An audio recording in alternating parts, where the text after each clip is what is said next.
everybody, and for today's segment we'll be discussing traffic congestion, and then we will be answering people's most asked questions on the topic. And for the first one that comes up is, why is traffic congestion an issue? Well, it's a societal and environmental problem because traffic congestion can cause economic loss through loss of time.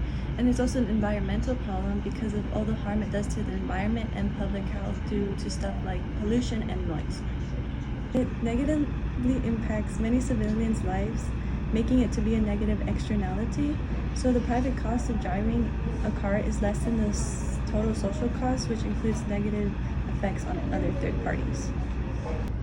The next question is, what are the social costs? Loss of time, increased pollution, harm to the environment, public health because of pollution and noise, market failure, spillover costs, and more.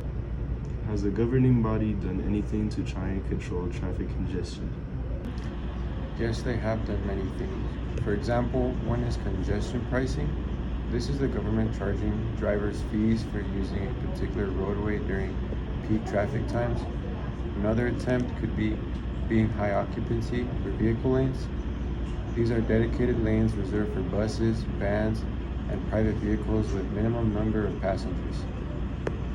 Have these efforts been successful? So far in the USA, the congestion pricing has been very successful in its primary goal of reducing traffic congestion. For example, in June in New York, they recently implemented this, and then since then, bus average speeds have increased.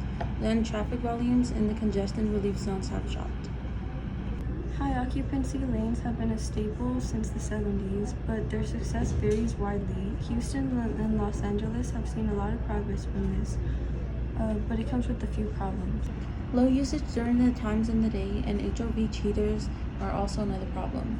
There are single occupant drivers who illegally use the lanes, and they are a persistent problem that can reduce the benefits for compliant drivers. What we would recommend for controlling this issue would be to get the Federal Highway Administration involved. This agency provides projects and funding guidance that aims for improvement in safety and mobility in roads. We could also get the U.S. Department of Transportation to work with FHWA to fund new technologies and innovation solutions to manage traffic. This concludes our segment. Thank you for watching. Thank you for watching. This concludes our segment. High occupancy. Never mind. In negative impacts